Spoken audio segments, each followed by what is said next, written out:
సత్యం, ధర్మం, దయ తమ జీవిత ఆశయాలుగా భావించి కుల మత భేదరహితంగా విజయనగర సామ్రాజ్యాన్ని పరిపాలించిన సార్వభౌములకు మా పెద్దలకు అంజలి ఘటిస్తున్నాం.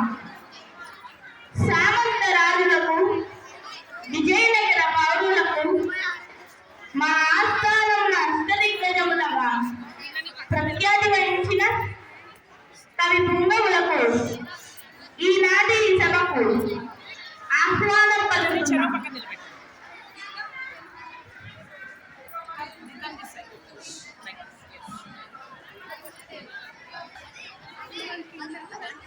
అదేంటి రామకృష్ణ, కనులు మూసుకొని వచ్చినావేమిటి?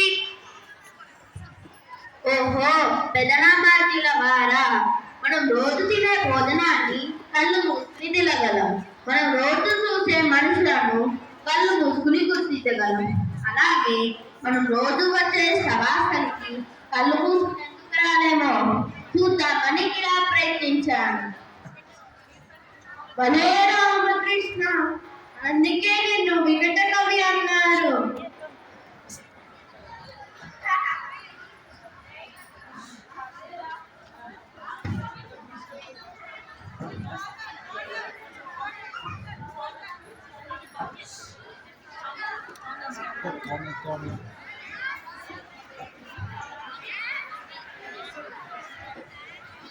హలో,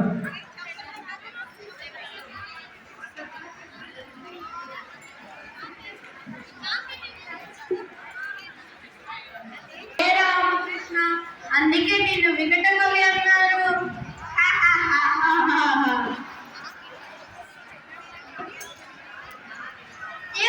మహారాజా, ఈనాటి మన సభకు శతకన్న పిండేల గ్రహీత కవిశాస్త్రుల బిరుదాంకితుడైన శ్రీ నరసకవి గారు సభకు వేయించేస్తున్నారని సమాచారం ప్రభు.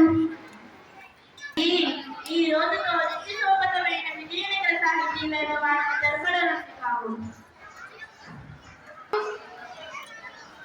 అష్టదిగ్గజములకే ఒక క్లిష్ట పరిస్థితి. ఆ నరసకవి ఎంతటి పండితోత్పదుడైనా అర్థం చెప్పలేనటువంటి జటిలమైన కవిత్వం చెప్పగలిగినది. ఆ నరసకవి అంతటి ఉదంతుడా? అతడు నరసకవో నరసకవో ఏమైనా ఆ కవీశ్వరుడు ఇప్పటికే 6 రాజాలను కొండను ఓడించగలిగాడంటే ఈనాటి మన సభలో పరిస్థితి ఏమిటో. దేవుని మహారాజా, ఈనాటి మన సభకు శ్రీ నరసకవి వారిని వేయించేస్తున్నారు.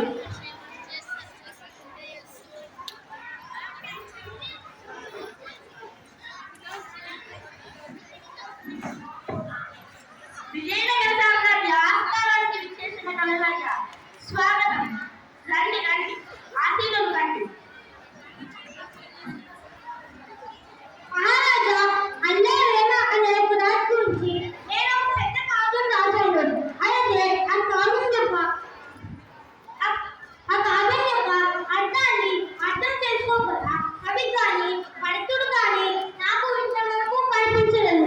మీ ఆస్థానంలో కూడా అష్టదిగ్గజాలైన కవులలో ఎవరైనా దీని అర్థాన్ని చెప్పగల వారు ఉన్నారేమో అని వచ్చాను. ముందుగా ఈ కావ్యాన్ని చదవండి, తరువాత మా ఆస్థానంలో కవులు దాని అర్థాన్ని వివరిస్తారు. రాజనందన రాజ రాజాత్మైలుషాని కనుక అల్లే లేవన ధరణిపతికి. రాజనందన రాజ రాజాత్మైలుషాని కనుక అల్లే లేవన ధరణిపతికి. భారత భోగ సత్కల భారములను, భారత భోగ సత్కల భారములను, భారత భోగ సత్కల భారములను. నరసకవిగా ఈ పద్యానికి అర్థం చెప్పడం నాకు కథలా మానదు. అదే నేను చెప్పాలంటే ముందు ఈ పద్యానికి అర్థం చెప్పండి. చెప్పండి, పరిష్కరిస్తాం.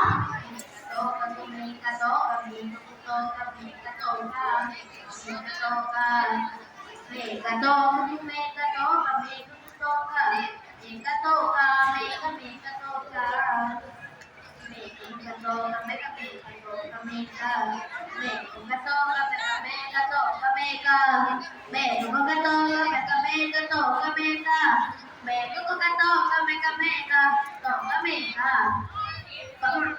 మహారాజా, నాకు ఒక రోజు సమయం ఇస్తే తరువాతి రోజు దీని అర్థాన్ని చెప్తాను. అలాగే కర్మయ్య.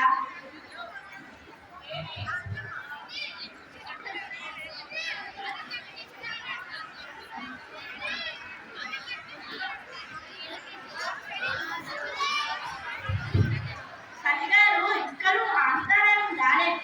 ఏమైందో? ఎవరెక్కడ? మహారాజా, మీరు వెళ్ళి కనిగారిని తెచ్చుకోవాలి రండి. అలాగే ప్రభు.